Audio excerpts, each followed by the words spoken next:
Bachelor of Arts in Psychology, Masters in Philosophy, Doctorate of Education, Portland State University, Fine institution.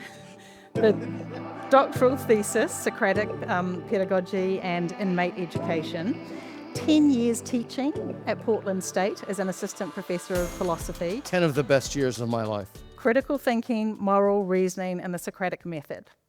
Okay, so trained philosopher, peer-reviewed scholar, decade in the classroom. Now, I want to read you something. Uh-oh. Anatomical penises may exist, but as preoperative transgendered women also have anatomical penises, the penis vis-a-vis maleness is an incoherent construct. We argue that the conceptual penis is better understood not as an anatomical organ, but as a social construct isomorphic to performative toxic masculinity. Through detailed post-structural discursive criticism and the example of climate change, this paper will challenge the prevailing and damaging social trope that penises are best understood as the male sexual organ and reassign it to a more fitting role as a type of masculine performance. Now, let this be a lesson to all those people who say that gender studies is bullshit. This paper stands as a beacon, thrusting its way into the literature and continuing to thrust its way into the literature. I think, the average paper in the humanities is cited between 0 and 1 times. And last time I looked, there are 2 versions of that because they retracted the paper. That paper was cited 46 times in one and then 26 times in another. So that is by orders of magnitude. I think it's like 0.25 or something. But yes, I stand by every word I wrote in that fine paper. I'm also one of the leading gender studies scholars, I'll have you know. I think we published, I don't even know how many published papers we published before the Wall Street Journal caught us, like, I can't remember, 6 or so, and then we got caught. 6 in top tier journals in their subfields, all within 10 months. And we probably would have gotten 5 more into. Okay, and so some people here might know about the Grievance Studies affair, know about the hoax papers that you put out with Helen Pluckrose and James Lindsay and why.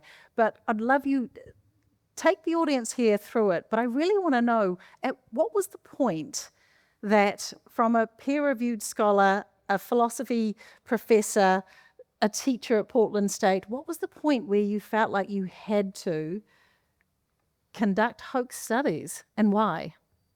Oh my God, this is just so insane. So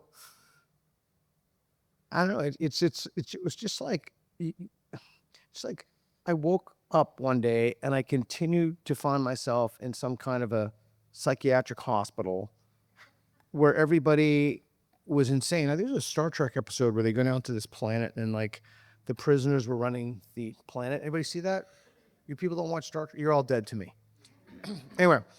But that's how I felt. Like every day I would wake up and then I would ask questions, like super simple questions of my colleagues, like, well, why do you believe this? Or what is the evidence for a trigger warning or a microaggression or like, and nobody could, not only could they not tell me, they told me that my asking for evidence was itself a microaggression. So my asking for evidence, and I just found myself perennially shocked by this. So I started looking into this, and Alan Sokol, who subsequently became a friend of mine, wrote the first hoax about postmodernism in the journal Social Text.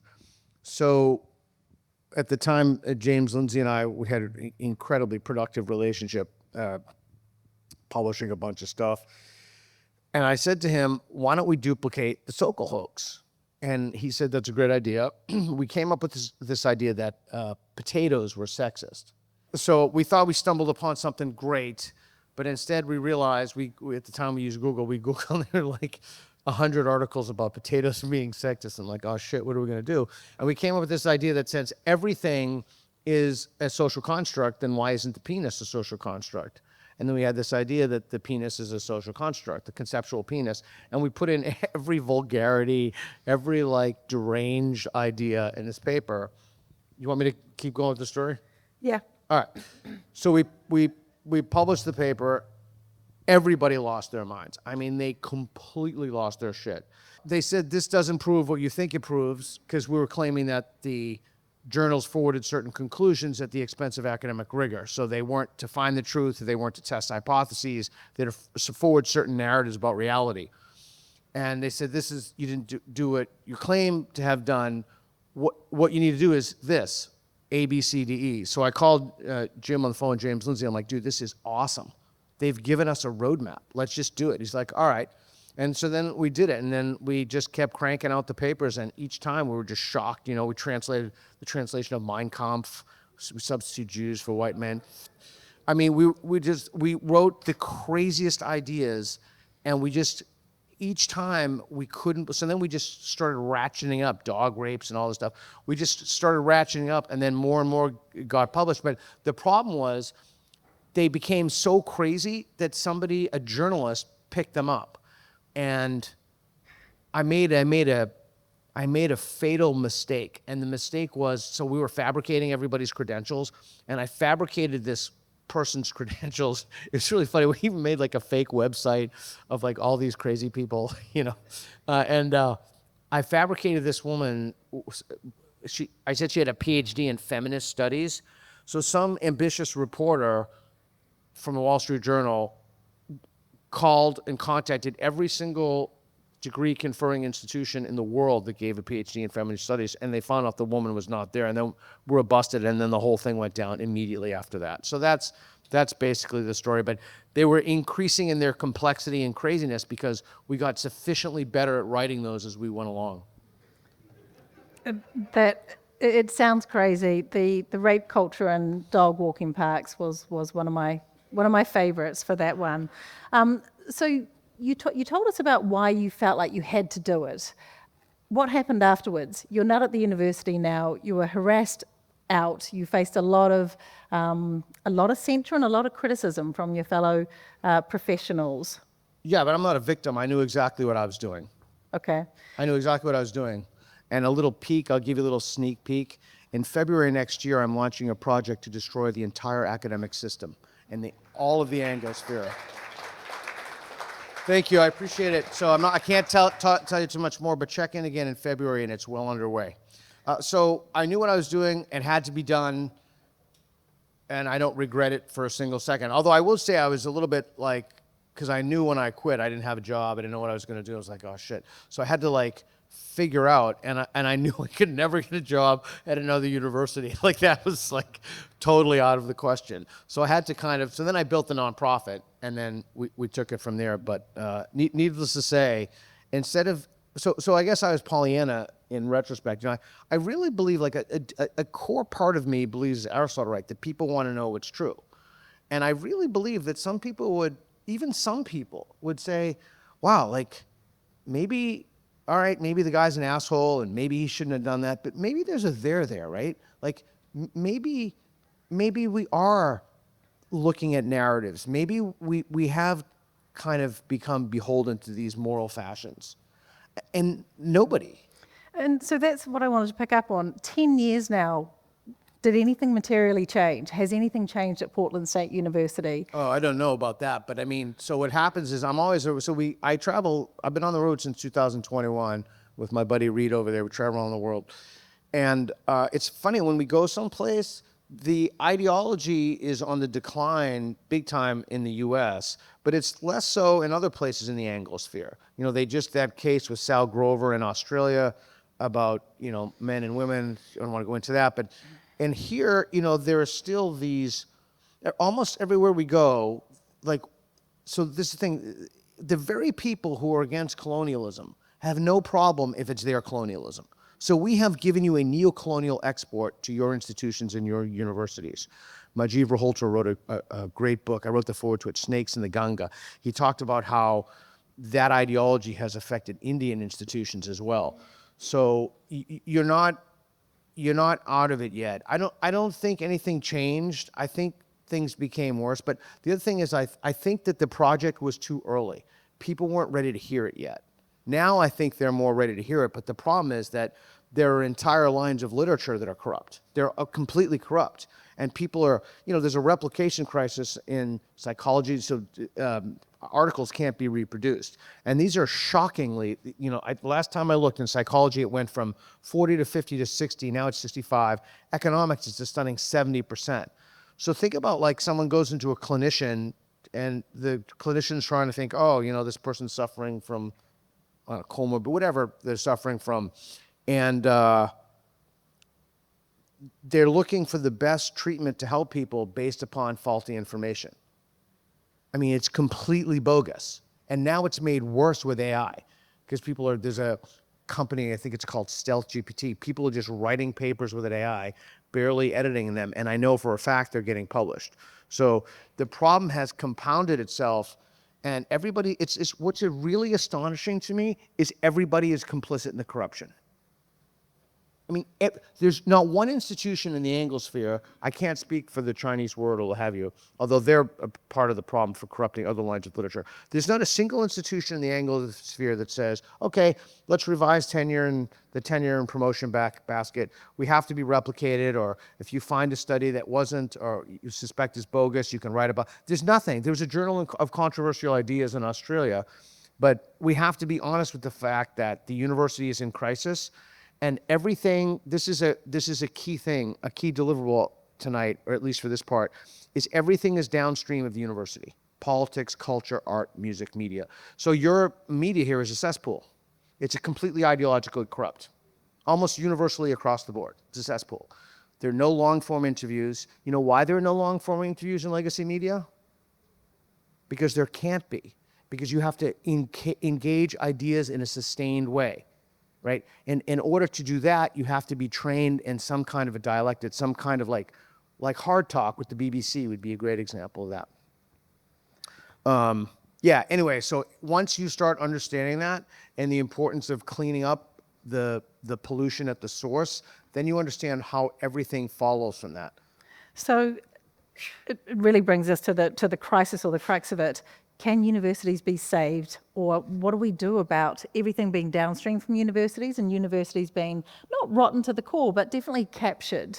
Can they be saved? I've argued from day one they should be burned to the ground, and everyone's like, no, you don't really mean that. I'm like, fucking burn them all down. Yeah, thank you. Look, it is more important. I think I put a tweet about this. Dan Dennett, the philosopher Dan Dennett, was kind of a mentor to me. He was a great guy. He said, if it's not worth doing, it's not worth doing well. If it's not worth doing, it's not worth doing well. We are teaching people ideas about reality that are false. Every single person in the world knew what a woman was up till 5 minutes ago. It is better to not learn anything than to learn not only conclusions that are false, but methods that take you away from reality. We're giving people methods of thinking, standpoint epistemology, your feelings, your lived experience trumps the evidence. We've ingrained this idea that people are perennial victims. Anything with an identity level salience is elevated. I mean, the whole thing is a catastrophe, and nobody seems to care about it because they're swimming in the same pond. So of course you got to burn them down. But you can't just burn them down. You have to create new things. And that's, you said you resigned. You said it was the death of the campus, was the death of free inquiry. What next? What did you do? What are you taking on the road? And how are you fixing this? Well, immediately, I had a good night's sleep for the first time in years. Like I remember literally one night I was sleeping so soundly that I literally woke up and like, holy shit, I'm sleeping soundly. This is the best. I literally was so relaxed in my sleep that it woke me up. Because I had every single thing, anybody happened, I was constantly called into the diversity office. The woman everybody knew my name in the diversity office. And it's so funny, these people have such a saccharine way of dealing with you. If they have that voice,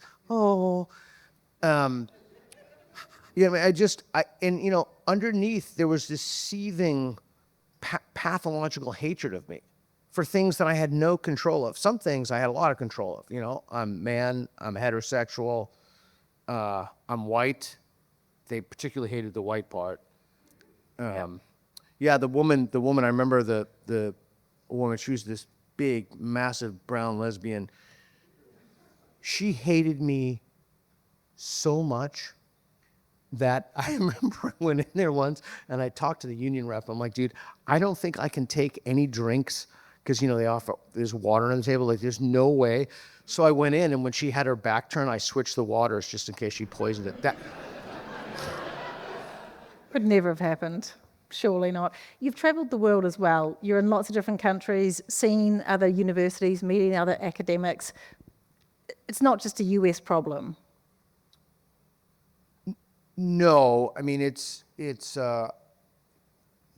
no. So every age is governed by values. You know, in Homer's time, it was strength, and Voltaire's time was humor, and like, you know, Aristotle's time was the Athenian gentleman. So this age, we seem to be governed by a weird kind of, I don't know, weird kind of like egalitarianism. Everything is equal, and everyone's be sensitivity, and then this bizarre heightened sensitivity to anything that could be perceived racially, like literally anything, and everything is a proxy to race. You know.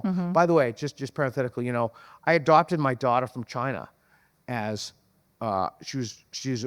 I only say this in retrospect. Like, I never once, when people were constantly accusing me of being a racist and all this crazy shit that they had literally no evidence for, I never once said to anyone, "Fuck you." You take a crippled kid out of an orphanage at 2.5, you raise her as your own, then I'm willing to have that conversation. Until you do that, just fuck off.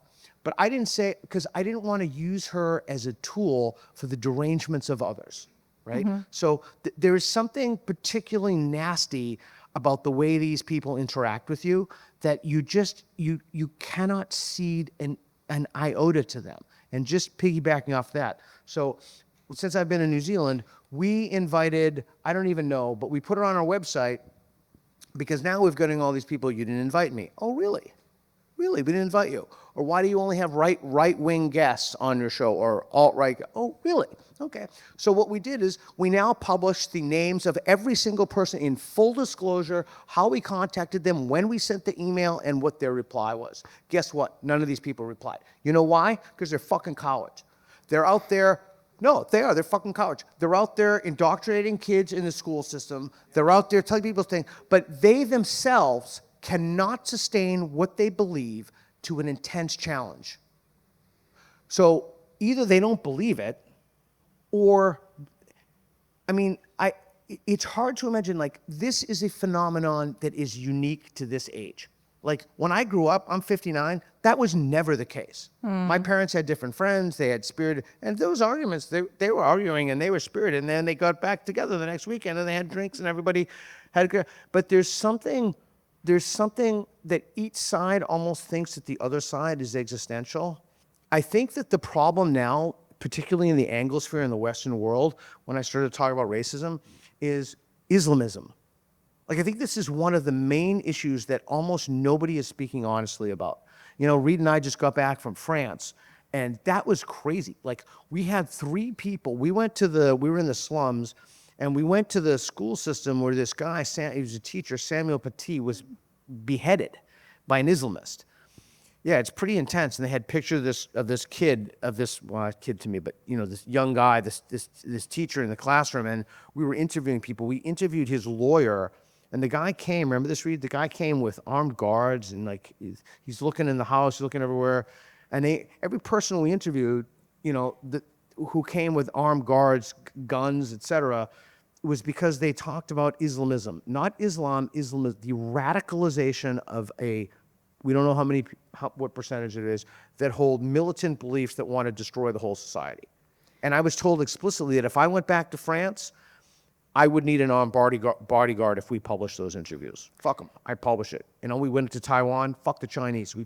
You can't live your life as a coward. You just can't do it, right? You have to stick up for the things that are good. If not, then you're just passing the torch down another line of, like, why would you want to keep passing the problem down to someone else? Like, make it your problem. No, fair enough.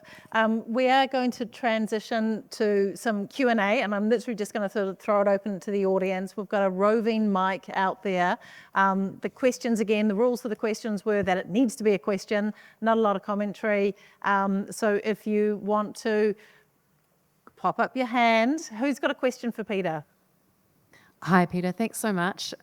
Lovely to have you back in New Zealand. I'm just interested, what would it take, if anything, for you to be interested again or consider teaching at a tertiary institution again?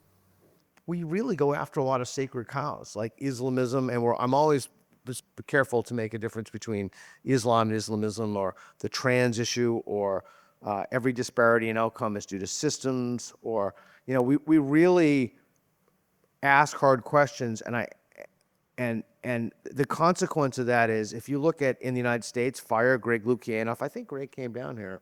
Sarah McLaughlin was just here. She's a member of FIRE.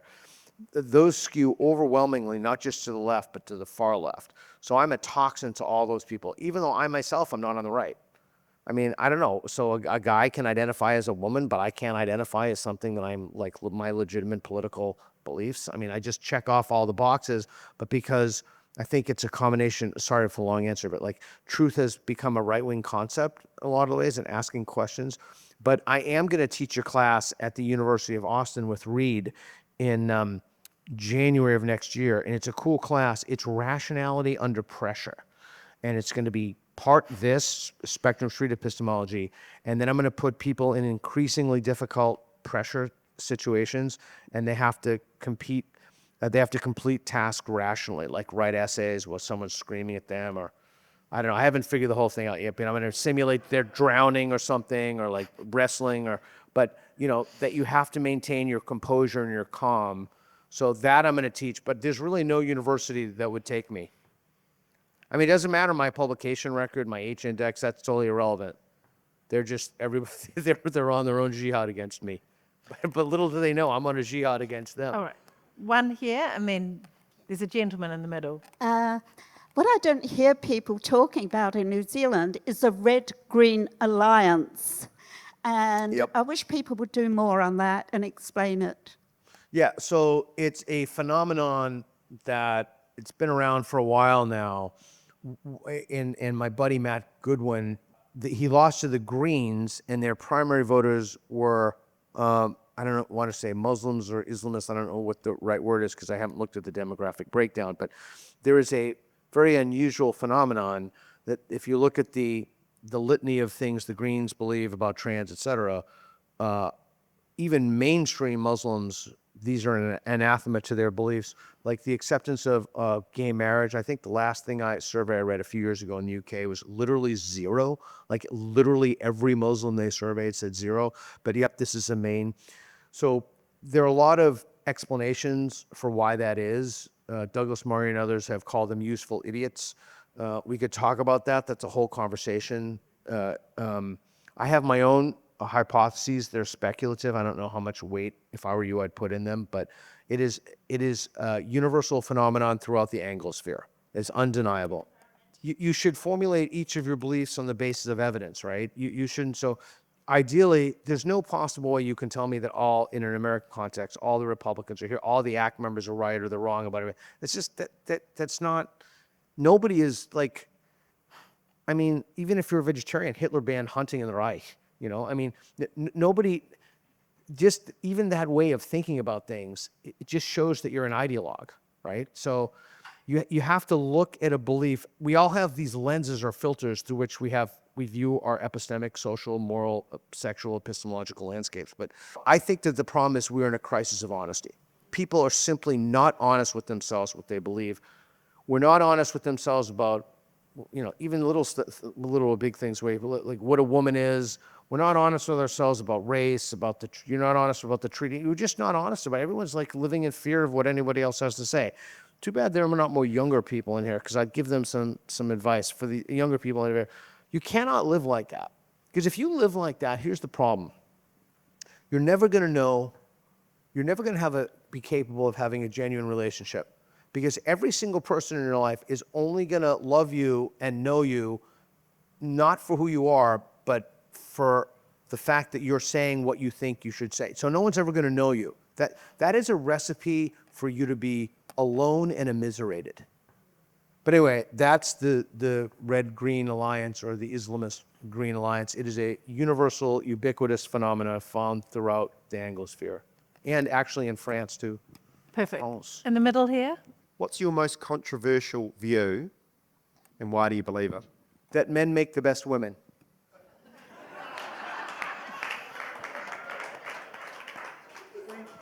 And would you say, why do I believe that? Because my son is gay, and getting to know his friends, and I'm astonished whenever I hang out with gay guys. Their emotional intelligence is crazy, like off the charts.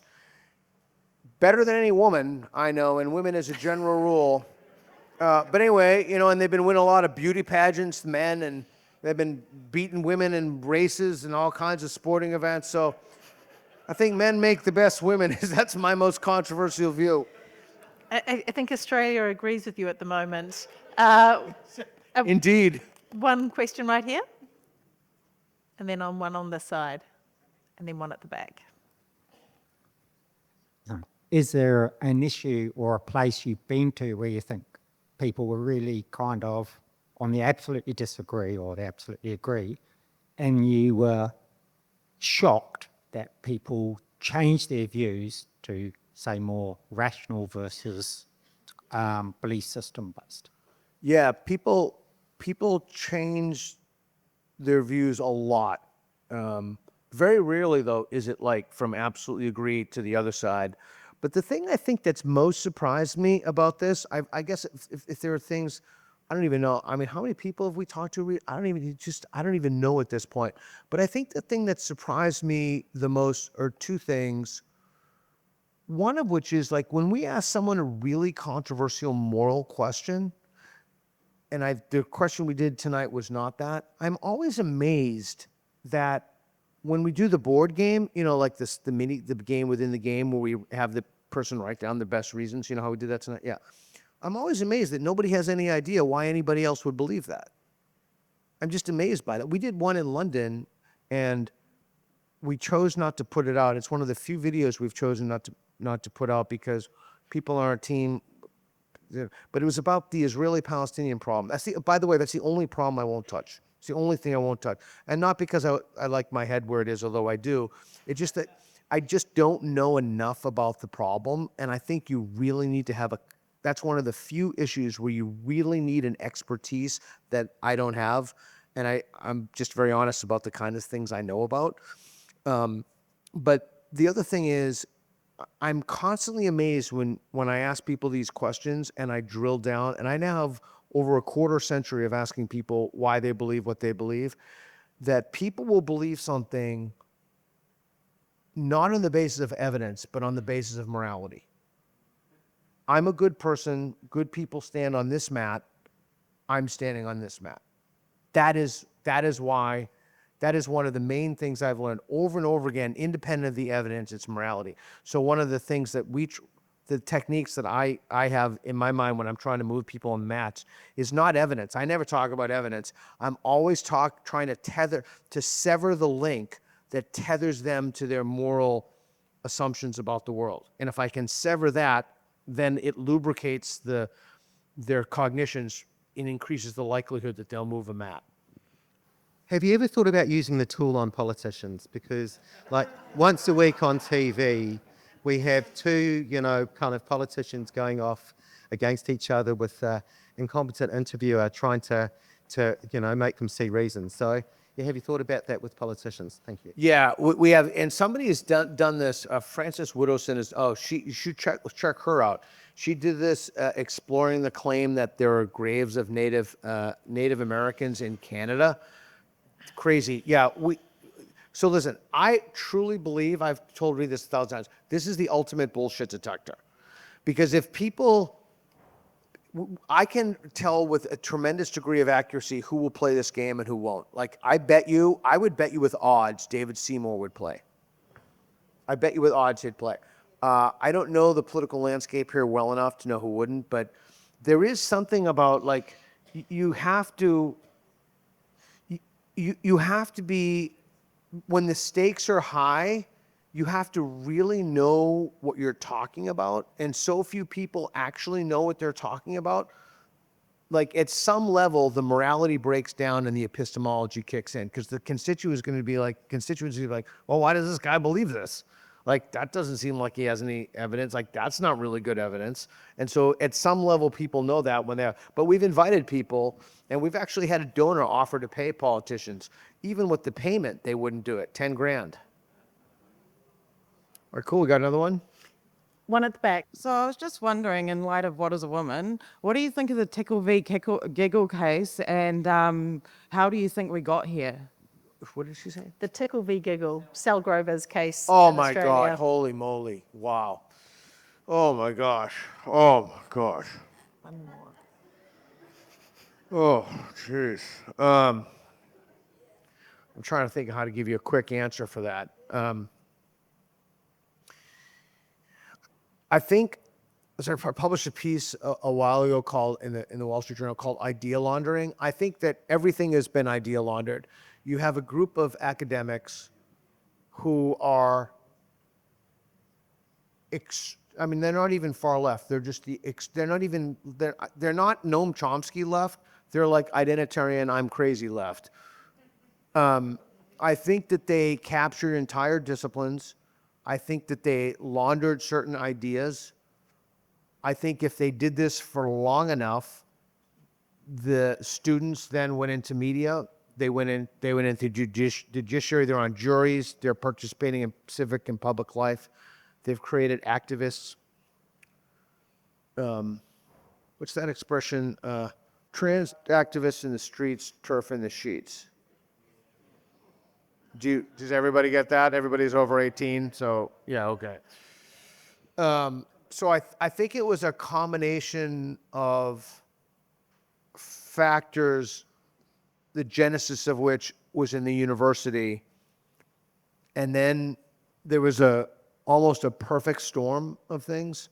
But again, imagine the sheer number of people in any given society who had to be pretending. Justice Jackson, she was pretending.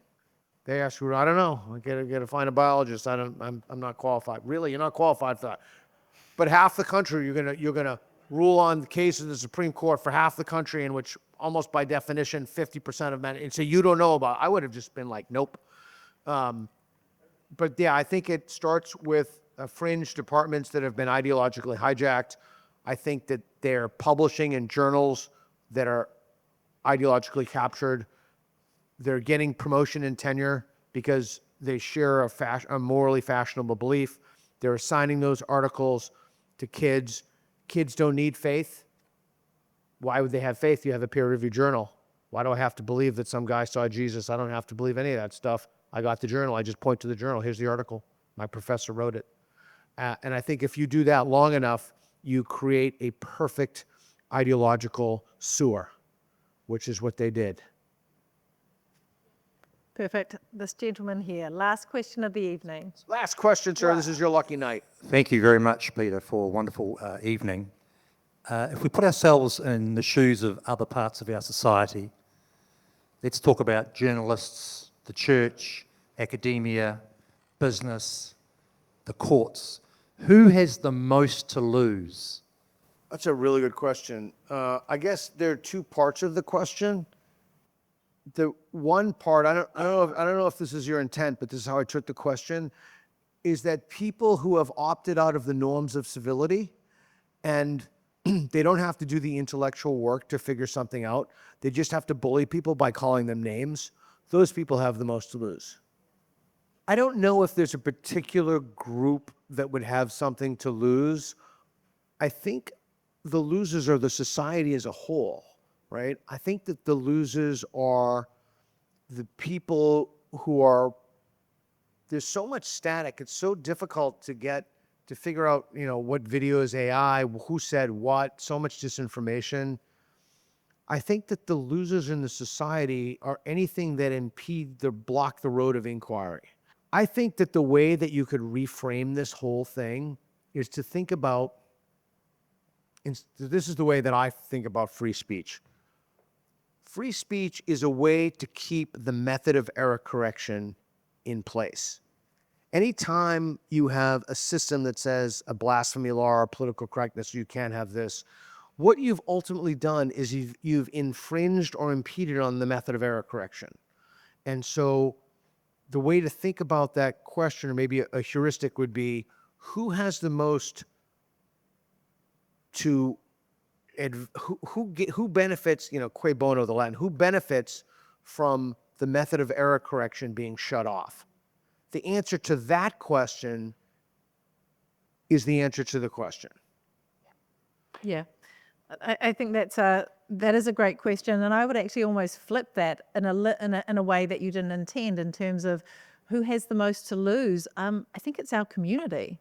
I think it's our kids that we're raising. It's our democracy, in terms of just maybe not speaking up, not promoting error correction, or just self-censoring, or just getting along to get along and not sort of addressing the issues here. So, and I think it is every one of us has a responsibility to speak up, to ask for reasons, to keep pushing in terms of asking for evidence, and not just either buying the line, but also just sometimes.